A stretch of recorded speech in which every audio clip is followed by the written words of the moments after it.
Welcome to 35 West. I'm Chris Hernandez-Roy, Deputy Director of the Americas Program at CSIS and co-host of the 35 West podcast. With how professional the Mexican government. Are we ready? I don't reform think. trends in Argentina. Right. And that's what happened. Role at all in the NAFTA negotiations.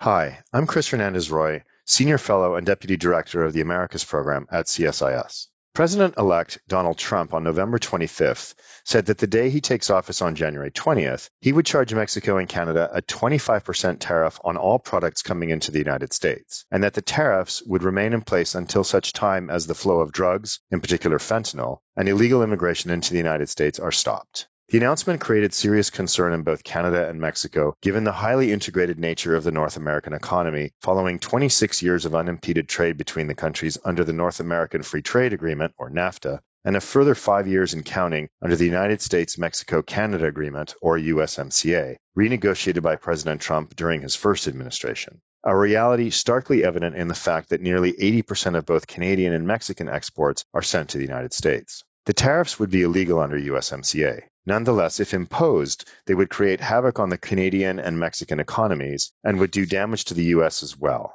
The tariff announcement also complicates the picture ahead of the mandatory review of the USMCA agreement due in June 2026. Back in May, I sat down with Kenneth Smith Ramos, Chief Trade Negotiator from Mexico from 2017 to 2018, and one of the architects of USMCA. Together, we discussed the evolution of the agreement, as well as the recent surge of Chinese investment in Mexico, potentially as a tariff-free backdoor to the North American market, which has become a serious irritant for the U.S. We also discussed the upcoming 2026 joint review of the agreement. The episode provides background on some of the issues, beyond drugs and illegal immigration, that are likely to be front and center in the North American trade debates going forward, and in light of the tariff announcements, gain renewed relevance. I hope you enjoy it.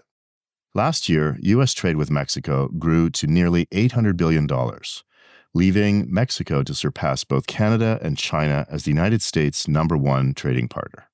While U.S.-Mexico trade has long been a pillar of North American economic competitiveness, Washington's efforts to move trade away from China in favor of nearshoring and friendshoring in the Western Hemisphere, coupled with the advantages of a modernized trade agreement in the form of USMCA, has underpinned this increase in bilateral trade and investment. At the same time, Chinese investment in Mexico has skyrocketed, with estimates finding that in 2022, Chinese foreign direct investment in Mexico was more than double that of 2018. Furthermore, while Chinese investments elsewhere in the hemisphere focus on extractive industries like minerals and oil, in Mexico, manufacturing has received the lion's share. As the United States works to align incentives and deploy trade measures to de-risk from China, Mexico may represent a backdoor for PRC firms to circumvent these controls and gain access to the U.S. and Canadian markets. As elections in both Mexico and the United States fast approach, and the 2026 joint review of USMCA hangs in the background, we're honored to be joined today by Kenneth Smith Ramos, Chief Trade Negotiator for Mexico from 2017 to 2018 and one of the architects of USMCA. Together, we will discuss the direction and implications of growing Chinese investment in Mexico, as well as the broader state of play for USMCA, and how the agreement can continue to be an asset for North American economic security and competitiveness in an increasingly fraught geopolitical context. Thank you for joining us today, Ken. Thank you very much, Chris. Thank you, and to the CSIS for the invitation today. It's a real pleasure to have you. As one of the authors of USMCA and the leader of the negotiations from the Mexican side, could you sketch a scene setter for our audience? How has the agreement evolved over the course of the past 4 years? And do you see increased geopolitical tensions as having raised the importance of North American trade integration? Yes, thank you. Well, absolutely. I think the USMCA has been a very successful agreement. We've had it in place for almost 4 years now. And as you mentioned in the opening, there has been record numbers in terms of bilateral trade between Mexico and the U.S. Overall, the USMCA for all three countries is worth close to $2 trillion worth of trade. And also foreign direct investment is increasing substantially in the region, especially in Mexico, where we also have record numbers in terms of $36 billion that we have received last year in foreign direct investment. So for the purposes that the agreement was negotiated for, it is working. Now, it is true that we face a much more difficult geopolitical environment that we had either in 2016 or in 2020, referring to the last two presidential elections in the United States. And the fact that North America has a long track record of a free trade agreement, a mechanism that guarantees this integration of our industrial clusters, of our agriculture, services, is something that helps to deal with these international shocks. When you're looking at situations in the Middle East or the Russia-Ukraine war, which for a long time created havoc in terms of impacts on the prices of agricultural commodities, energy commodities, the tensions in the China South Seas. So all of these elements create challenges for our region, but we are well positioned precisely to deal with these factors through the fact that we've had 25 years of free trade between our countries. I do believe there are important challenges. I know we're going to speak quite a bit about the situation of China as a U.S. rival on many fronts and what does that mean for North America. But I think after 4 years, we can say that the USMCA is working and it's an agreement that was modernized. In the view of Mexico and Canada during the trade negotiation of the USMCA, we came to the table with a position that we had to build upon a successful North American free trade agreement that for 25 years had created a positive free trade environment in the Americas. At the time, that wasn't the position of the U.S. government under the Trump administration, but at the end of the day, we wound up with a balanced trade agreement that I think benefits the three countries enormously. We'll get into China, as you said, a little bit further along, especially as it could potentially present a challenge. But preserving North American economic integration will continue to be foundational for all three countries to navigate an increasingly fraught geopolitical context.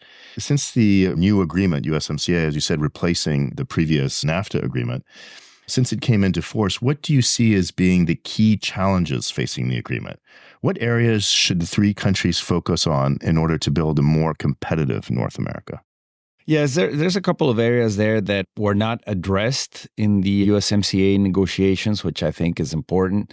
On the one thing, I think labor mobility, the ability to have mobility of professionals, the so-called temporary entry chapter, it's something that was controversial during the negotiation because it touches the issues which are sensitive politically in the U.S. It's perceived as something that creates a more lax environment for immigration, which is actually not the case. I mean, what we're talking about in trade agreements is the possibility of professionals to move temporarily from one country to another, which, of course, if you look at the experience that the European Union has had over the years with labor mobility, it's certainly an element that enhances the efficiency of the economies of all the countries that participate in an agreement of this nature.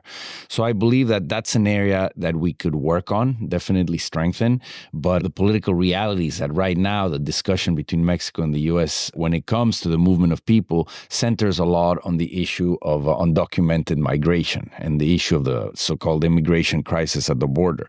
So far, we haven't been able to make enough strides in that area. I believe that that's something that could definitely be enhanced and strengthened. And I think a very important area is the actual enforcement of USMCA commitments. And what I mean by that is we were able to strengthen and modernize the dispute settlement mechanisms in the USMCA. Under the NAFTA, it was very hard to form the panels, to come together in an agreement as to who the panelists should be and what the procedure should be for a dispute settlement panel to occur, to be formed, and to have a final decision. So what would wind up happening is that we would resolve most of our disputes under the NAFTA in the WTO, because of this problem in terms of putting together the panel system. Under the USMCA, we fixed that. You have a system that is expeditious. You have a situation where panels are formed. They're issuing final rulings. The key question remains, as it always has, whether countries will have the political disposition, the will to go ahead and honor the decisions of panels when you lose a panel, or actually pursue a solution when you win a panel. And we've had a couple of examples in the life of the USMCA, the automotive panel that Mexico and Canada won against the United States on rules of origin. Well, Mexico, for political reasons, has not been pressuring the United States to comply with that panel ruling. And on the other hand, Mexico is clearly in violation of its energy commitments in the USMCA because of the changes to the electricity law. And the U.S. has only gone as far as asking for consultations. But it's been almost a year and a half where the U.S. could have asked for a panel. And we believe also for political reasons, not to disrupt Mexico's cooperation on immigration and security, they haven't requested the panel. So these issues at the end of the day are very important because the willingness of the countries to pursue the dispute settlement mechanisms the way they were designed strengthens the long-term confidence in the agreement, the long-term legal certainty. So those are issues that I believe we should continue working on. You mentioned labor mobility. I want to turn to manufacturing for a minute and ask you a question about that.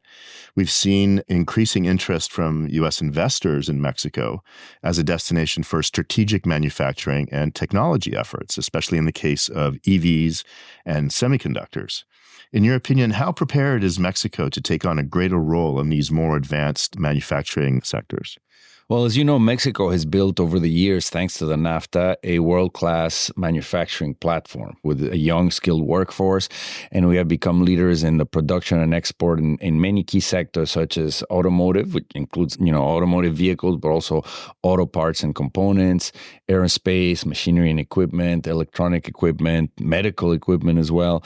And this is due in large part to a lot of the investment coming in from the rest of North America into Mexico, primarily from the U.S. The U.S. continues to be our number one investor in Mexico. Almost 40% of the FDI coming into Mexico comes from the United States.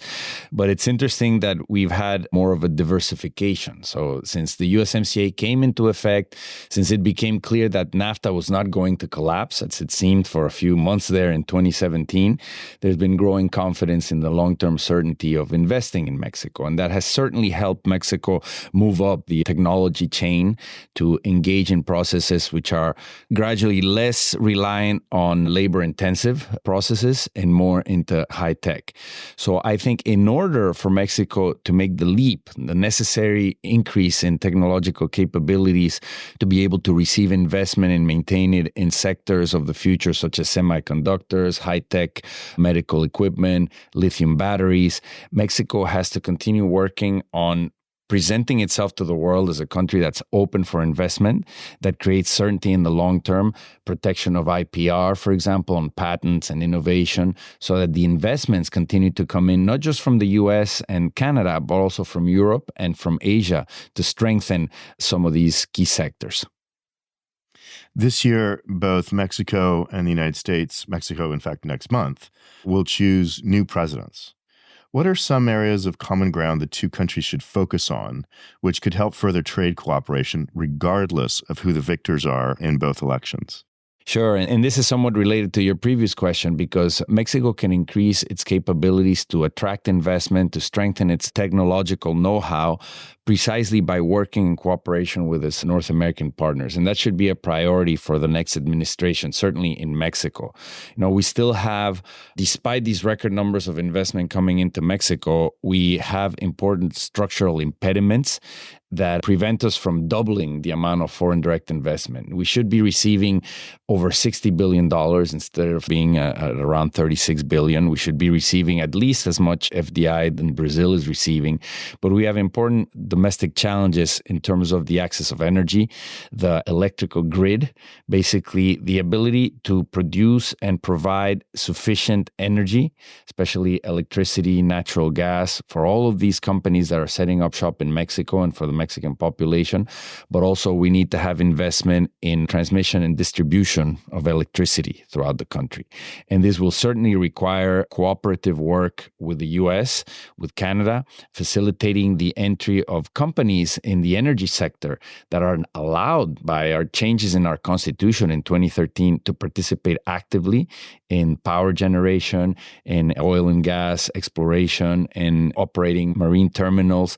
So many of the things where we have seen backtracking by the Mexican government in this administration, closing those spaces for private investment in the energy sector, that's something that I believe the next administration, regardless of who wins, even if there's a continuation of the Morena party in power in Mexico, there's going to have to be a return to cooperation between private sectors of all three countries in the energy sector in Mexico. And I think those are some of the key areas where the Mexican government should emphasize the efforts to develop Mexico, as well as infrastructure. I mean, we have, as they say, 21st century trade. These numbers are nearing $1 trillion between Mexico and the U.S., but we have, to a certain degree, 19th century border crossings. We need to upgrade the technology.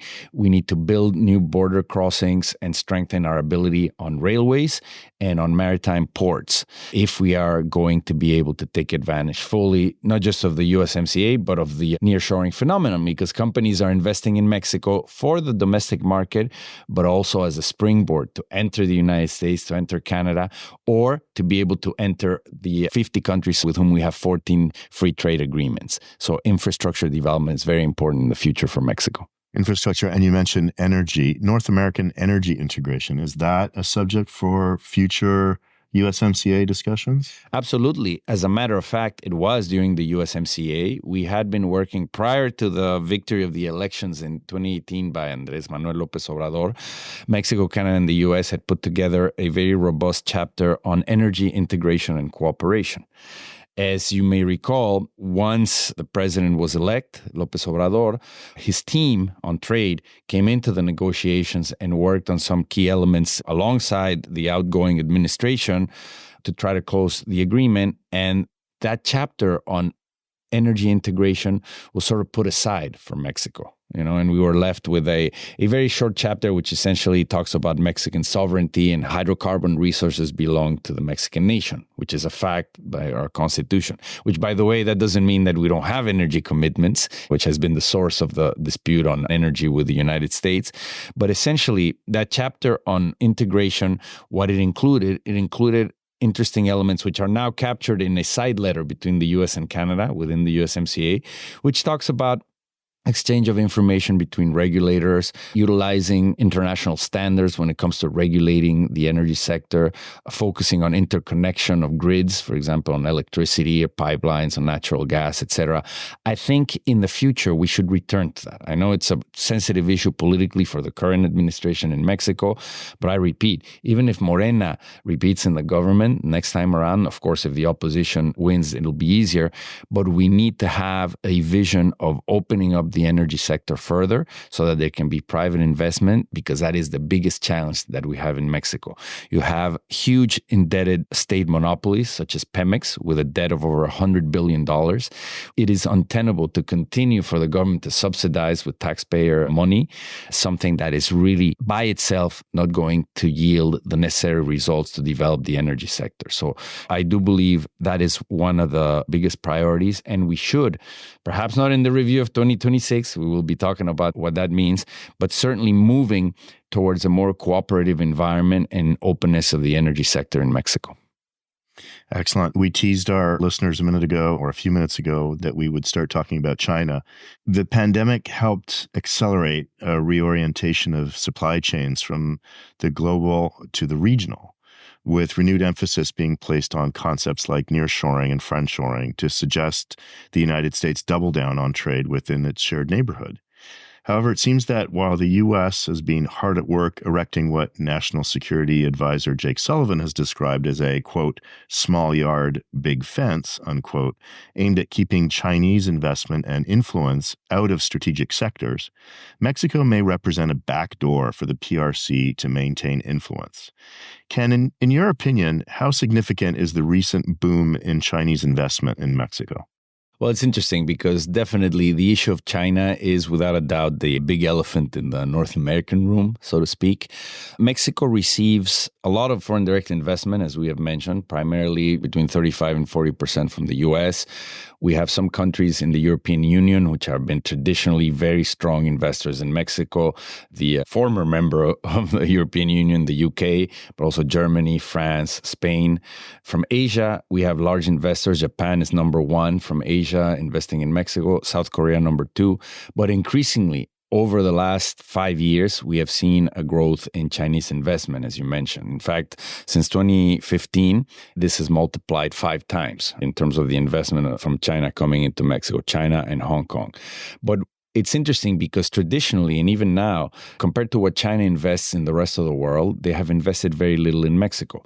The official statistics show that last year, we were talking about less than $1 billion, around $650 million in Mexico. However, these are the official figures. And in reality, what we see many Chinese joint ventures, for example, in the automotive sector with MG, the UK company, that is registered in the Mexican investment statistics as a UK investment, when in reality it's Chinese. And that happens in other sectors as well. So what we have seen, if you look specifically at the last 2 to 3 years, a very strong interest by Chinese companies to enter in the auto parts sector, and an interest or stated interest towards the future to enter in OEMs, basically in automotive plant manufacturing. The interesting thing is that that's not already happening. I mean, you're not seeing right now Chinese OEMs producing vehicles to export in the United States. I think that has been more an issue of political concern in the United States, but it's not a present day reality. That doesn't mean it may not happen. I do believe there is a legitimate concern on the part of North America as to how, as a top producer of automobiles in the world, how are we going to deal with this overcapacity in vehicles coming out of China, especially when the Chinese economy is slowing down.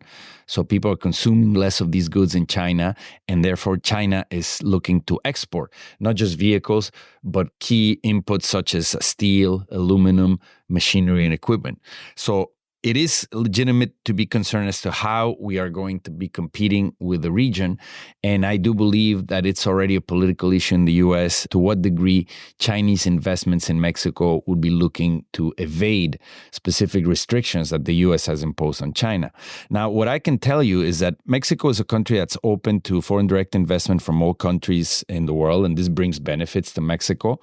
And if a company, whether it's from Denmark, China, or Brazil, invests in Mexico, complies with domestic regulations, complies with the rules of origin of the USMCA, and exports into the United States, right now, for all legal purposes, it is a Mexican company exporting into the United States. So any restrictions based on the origin of the capital of that company would be imposed by the U.S., would be a violation of the USMCA. So we need to have a conversation within North America as to how to address in a coordinated way these concerns on the impact that Chinese investment can have on the region. But talking about just, for example, candidate Trump has said, simply shutting down any imports into the United States that come from Mexico where Chinese companies have invested in particular sectors, especially in the automotive sector, right now, that would be illegal under the USMCA. There are many policy options available instead of opening the USMCA and trying, for example, to change the way rules of origin are designed. Because as you know, rules of origin are designed based on the production process of particular products, not the origin of the capital. And I think if we were to change, to open up the USMCA, which would open up a big Pandora's box, but if in 2026, at the request of the US, we were to open the USMCA, try to tinker with the rules of origin in order to discriminate specifically against China, that would be a dangerous precedent internationally, because we would be changing a paradigm that we've been using for decades, if not for half a century, on how to establish rules of origin in trade agreements at the WTO and, of course, in the North American region. And if we begin discriminating not products, but countries, it's a slippery slope, because the European Union or China or the rest of Asia could start doing the same against North America. In other words, just simply stating that because a product comes from North America, it is a threat to national security, and therefore I have a right to impose barriers. So I don't think we should go in that direction. There's many other policy options that we can analyze, one of which I've been mentioning before is that we can have stronger trade monitoring systems to know if products are coming in from China, from any other region of the world into Mexico on fair trading practices, if there's dumping or countervailing duties. So you could tighten the trade remedy measures, have stronger IPR enforcement, for example, tighter labor and human rights enforcement as well. I think some of the measures that the U.S. has imposed against China and other countries in the world where there's violations to human rights, and therefore if that's demonstrated, you can restrict the imports. All of those things make sense, and there could be coordination between the three North American countries in that direction. But saying that in order to stop China, quote unquote, you need to reopen the USMCA and change the rules of origin, I think that's a risky proposition. Yeah, that sounds definitely like a Pandora's box. Beyond the U.S. concern of Chinese investment in Mexico, is there, even given the fact that, as you said a few minutes ago, the level of investment still is not huge, of course, taking into account the fact that some of these companies, maybe the ownership isn't fully transparent, but is there a risk to Mexico itself, beyond the U.S. concern, of too much Chinese investment? Well, I wouldn't say that in general. You could say that there's a risk of too much Chinese investment. What we need to do is analyze what other countries are doing. What are the best practices? What are other main trading partners of Mexico doing? We know, of course, what the United States is doing, and I mentioned some of those measures against China. We know some of the measures that the European Union is considering or imposing. I think Mexico should analyze how to make sure that the imports coming into our country and the investment coming into our country does not represent any potential threat either to other companies in terms of IPR violations or issues of national security. We know that, for example, in the United States, there are important concerns, and some politicians have mentioned it. This has been discussed in the Congress, federally, at the local and state level by governors of the border states, as to how some of the equipment or the technology and the investments that China is making in the northern Mexican border could represent a threat in terms of the surveillance equipment, information technologies that could transfer information back to the Chinese government, etc. I'm not saying Mexico should necessarily act on that right now, but I do know that there is not the same degree of urgency in the Mexican government right now with those issues. And perhaps the Mexican government should take a look at what those concerns are on the part of the U.S. and on Canada, what they have done in terms of their legal and regulatory framework to address those issues, and consider whether Mexico should look at that as well. For example, Mexico has no restrictions on investments on strategic sectors other than, for example, the energy sector, specifically on nuclear energy, obviously military equipment, manufacturing of weapons, things that are along the more traditional pathway of something that should be reserved to the state, right, to the Mexican state. But there are other areas in semiconductors, information technologies, AI, for example. That's something that we could also begin to address in terms of a trilateral discussion within the USMCA. But those are issues that I think the Mexican government should analyze to see if we need to sort of tighten the rules as to where investment can and cannot come in from other countries in Mexico.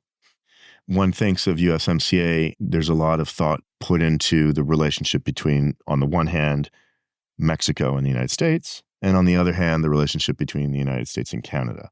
Very little, and there's almost no discussion of the relationship between Canada and Mexico. And obviously the trading relationship between those two countries is much smaller than it is with the United States. But is there room for more Canada-Mexico trade and investment and cooperation? Absolutely. And I think it's very unfortunate that exactly what you mentioned, which is oftentimes we forget that we have a vibrant trade relationship, an economic relationship, a cultural relationship with Canada. I mean, if you look at the number of Canadian citizens that have moved to Mexico, especially to the warm areas, it's amazing. The tourism that comes from Canada into Mexico, and just the trade relationship itself, you know, it's above $45 billion in trade, which people will say, well, that pales in comparison to the trade that we have with the United States. Yeah, but Canada, you know, has 10 times less population than the United States.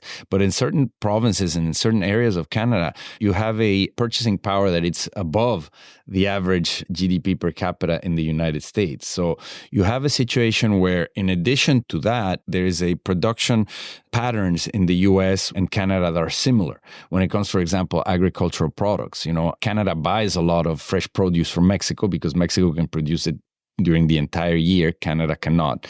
But Canada produces grains, it produces meat products, oil seeds. Canola is a big export from Canada into Mexico. So there's a great degree of compatibility, for example, in the agricultural, agro-industrial sector. And then it has strengths such as the U.S. has in automotive, in aerospace, in areas where there's a lot of compatibility with Mexico. So what I think we're seeing, and I've been a big advocate for this over the years, is that we've only seen the tip of the iceberg in terms of the relationship that could develop between Mexico and Canada. When I go to these trade fairs or conferences in Mexico, I emphasize we should not just put all our eggs in the U.S. basket, that we should really look at the potential for growing trade with Canada. And I think it's been a very successful relationship. relationship, and I think it can grow quite a bit. And I think in the USMCA, it was demonstrated in the negotiations, it was demonstrated that Canada and Mexico share a lot of the values that have made NAFTA work over the years, right? And what we were trying to do there, as I mentioned at the beginning, is build upon back then 25 years of successful free trade. And I think we share a lot of the objectives that during the USMCA negotiations, the U.S. did not share, which was how can we enhance our trade relationship to include very important social elements on the labor side, labor protection, environmental conservation. That's something that we don't speak enough about. But Mexico and Canada and the USMCA negotiations pursued actively, for example, having more forceful actions on climate change effects mitigation. And I think that's an area that we can develop in the future in the USMCA. And I think Mexico and Canada can play a very important role. Most trade agreements do not have a review process for the simple reason that trade agreements really are there to provide a predictable, stable trading regime between countries. So what was the point of including a review process in USMCA? Well, that's a very interesting question, Chris, and I get that question often. What happened is that the United States came to the table with a proposal which was along the lines of what President Trump had been pursuing in general for the agreement, which is saying the U.S. has gotten a raw deal. We need to have more control over what happens with this agreement in the future. And the proposal specifically that led to the review process was a very, what I would say, a very toxic proposal from the United States government, which essentially established that after 5 years of the agreement being in effect, in other words, the new agreement, the USMCA, unless the three heads of state of Mexico, Canada, and the United States agreed to continue the agreement would automatically end for all three participants. And of course, immediately when this was tabled, there was a revolution, so to speak, by the private sectors in Mexico, Canada, and the United States saying that this would create terrible uncertainty. Imagine investing millions of dollars to be able to comply with the new rules of origin in the automotive sector, not knowing if in 5 years you wouldn't even have a trade agreement.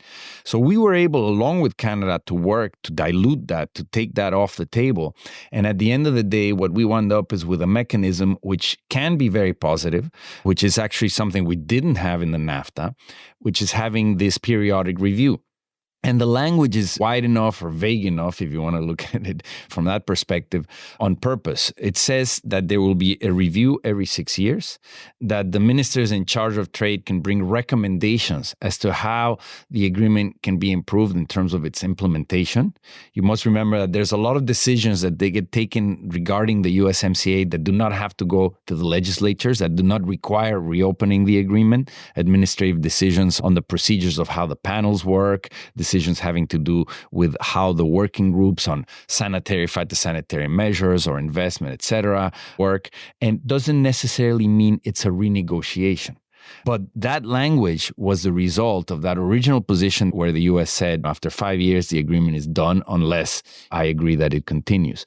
And I think it can be a positive element because one of the problems of the NAFTA is that people feel that we negotiated the NAFTA and then we locked it up and threw away the key. And now one of the complaints over the years was that civil society was not able to inform the process or try to make modifications to the agreement. And the reality is that when we came to the negotiation in 2017, there were many provisions in the NAFTA that were severely outdated. There were concepts that are essential in today's free trade environment and today's economy that didn't exist 30 years ago, such as digital trade, for example, or good regulatory practices, etc. So I think it's a positive development. Nevertheless, because of the political environment, it can be a risky proposition going into 2026 because if one head of state or a couple of them raise their hand and say, hey, I want to reopen the agreement, we have to make sure that we don't have backtracking, right? That we don't shut down access that we've already gained through the NAFTA or through the USMCA. Yeah, exactly. I think the review can kind of cut both ways. It could be a way of genuinely improving certain aspects of the relationship, but it could also open a Pandora's box, particularly if any one of the three parties digs in their heels on points of contention. For instance, as we discussed earlier, enforcement of the dispute settlement panels, which in some cases there hasn't been an enforcement of them. They could insist on that as a point of leverage. So given your experience in handling the negotiations in 2017, 2018, what advice would you give the trade negotiators from the three countries as they're getting ready to do the review process? I think it'll be very important for all three countries right now. I mean, we're running late, at least in Mexico, to set up a mechanism in each one of the countries as to how to consult with society in terms of obtaining input as to key issues that are either pending or that should be considered for the USMCA. Some of the issues pending, for example, I already mentioned labor mobility. We also were not able to advance fully on gender provisions that Mexico and Canada pursued. But then there's new elements there on artificial intelligence, more on climate change, which was excluded from the agreement. All of this should continue to be discussed. But my overall recommendation would be, let's not reopen the agreement. Let's not have a renegotiation. A lot of these issues that I mentioned can be operated on parallel tracks of cooperation or of administrative decisions that enhance the ability to cooperate in these different chapters without reopening the agreement. If we reopen the agreement, it'll be very easy because of the political pressures, because of the difficult geopolitical environment, a tendency to favor economic nationalism or protectionism, whether it's in agriculture, on steel, on services, on digital trade. So my recommendation would be, let's not reopen the agreement. Let's utilize the 2026 review as an opportunity to reiterate North America's commitment to free trade and work on a cooperation track parallel to the hard rules of the USMCA on enhancing, facilitating trade and erasing borders for all intents and purposes when it comes to trade, to industrial clusters being integrated in all three countries, and relaunching the agreement, as is the rule in the USMCA, for another 16 years. You know, it's an odd mechanism, but essentially you review it every 6 years. If all the three countries agree to continue, it's relaunched for another 16 years, and then you repeat that exercise every 6 years. But let's not reopen it. It's not going to lead to any good outcomes if we start playing politics around the USMCA in 2026. Ken, is there anything we didn't cover? Anything you'd like to add to our discussion? Maybe a question that I didn't think of? Well, no, I mean, I think that what we are seeing, and going back to the first comment that I made, I do believe that one of the priorities right now, or the elements that can be used to sell the idea of a more integrated North America, is precisely the fact that we face difficult times geopolitically, right? I mean, we're in a difficult situation, perhaps not seen over the last 40 or 50 years in the world.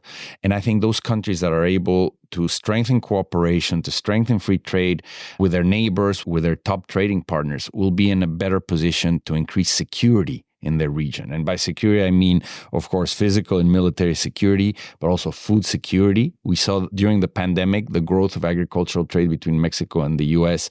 at an annual rate of 20 to 25%. So this is essential in a moment of crisis. So it's physical security, military security, food security, and of course, economic security in the long term. So those should be issues that we should keep in our minds when we're talking about whether we should strengthen economic integration in North America.